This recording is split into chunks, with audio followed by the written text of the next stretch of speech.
लागू करते वंश परम्परा माझी पारगनार शोषण शासन আমরা মানছি না মানব না वंश परम्परा शोषण शासन माझी पारगनार सिस्टेम মানছি না মানব না সাংবিধানিক গণতন্ত্র माझी पारगनार सिस्टेम করতে চাই সংবিধান এবং কানুন মোতাবেক গণতন্ত্র সিস্টেমে माझी पारगना পরিচালিত করা দরকার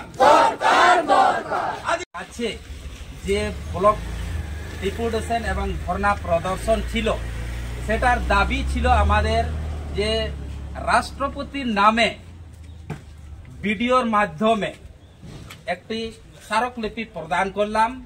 সেখানে আমাদের দাবি ছিল যে আদিবাসী গ্রাম্য সমাজে এখনো পর্যন্ত সংবিধান কানুন এবং গণতন্ত্র এই তিনটা জিনিস এখনো পর্যন্ত লাগু হয়নি। বিডিও সাহেবকে আমরা খুব ভালোভাবে বুঝালাম এবং সে বুঝতে পেরে আচানক হয়ে যায় কিভাবে একটা আমাদের গণতন্ত্র দেশে আপনাদের যে সমাজে এখনো রাজার আমল চলছে। পৃথিবী থেকে যত সমস্ত ছোট বড় দেশ আছে সমস্ত দেশে কিন্তু গণতন্ত্র সিস্টেমে চলে, কিন্তু এই ভারতবর্ষের মধ্যে আমাদের আদিবাসী সমাজে সেই রাজার বেটা রাজা সে কিন্তু অশিক্ষিত হতে পারে, মাতাল হতে পারে এবং কে পিয়েকার মানে একদম পুরা ঠেপা ছাপ হতে পারে, সেই কিন্তু সেই সমাজের একটা প্রধান। আমি বিডিও মহাশয়কে বললাম সেই মাঝি অশিক্ষিত পিয়াক্কার মাতাল এবং যে ঠেপা ছাপ সে কিন্তু একজন আইএস অফিসার একজন আইপিএস অফিসার তারও কিন্তু সে বিচার করছে। কি বিচার করছে?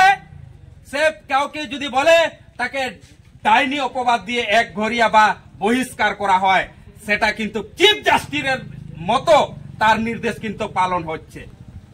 ভিডিও সাহেব এই কথা শুনে আচানক হয়ে যাচ্ছে এটা কোনোদিনই চলতে পারে না। আমাদের ভারতবর্ষ একটি গণতন্ত্র দেশ এবং একটি সংবিধান আছে, সেই সংবিধান কিন্তু কোন জাতি বা সমাজের পার্টিকুলার হতে পারে না। সেই জন্য ভিডিও মহাশয় আমাদেরকে আশ্বাস দিয়েছেন এই আরসা ব্লকের মধ্যে কোন মাঝি যদি কোন মহিলাকে ডাইনি অপবাদ দেয় তাকে কিন্তু সরাসরি অ্যারেস্ট করা হবে। কোন মাঝি যদি কাউকে বহিষ্কার করা হয় তার কোনো অধিকার নেই, তাকেও অ্যারেস্ট করা হবে। তাই আমাদের যে তিনটি দাবি যে সমাজ থেকে কাউকে বহিষ্কার করা যাবে না, সমাজে সংবিধান লাগু করতে হবে, সমাজে যে আইন আছে সংবিধানে সেই আইন কিন্তু প্রতিটি সমাজে একই রকম আইন লাগু হবে। বাকি সমাজের জন্য আইন লাগু হবে আর আদিবাসী সমাজের জন্য সে নিজস্ব আইন করবে। তার মানে কি হচ্ছে যে আদিবাসী সমাজ ডেভেলপমেন্ট না হয়ে যে নিচের দিকে নামবে এটা কিন্তু আদিবাসী সেঙ্গেল অভিযান বরদাস্ত করবে না। এর বিরুদ্ধে 7 রাজ্য লড়াই চলছে, আন্দোলন চলছে এবং আমাদের সমাজটাকে নেশা মুক্ত বহিষ্কার মুক্ত এবং ডাইনি প্রথা মুক্ত করবই। এই সমস্ত দাবি নিয়ে আমাদের এই আজকে ডেপুটেশন ছিল যে আদিবাসী সমাজে গণতন্ত্র লাগু করতে হবে, গণতন্ত্রের মাধ্যমে মাঝি বাবাকে নিযুক্ত করতে হবে এবং সংবিধান লাগু করতে হবে। সংবিধানে লিখিত যে বিভিন্ন ধারা উপধারা সেই ধারা অনুযায়ী সমস্ত আদিবাসী সমাজে কিন্তু সেটা লাগু করতে হবে।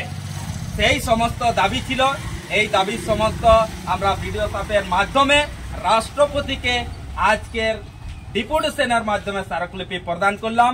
এটাই ছিল আদিবাসী সেঙ্গেল অভিযান আরসা ব্লক কমিটির পক্ষ থেকে আজকের ধর্ণা ডেপুটেশন।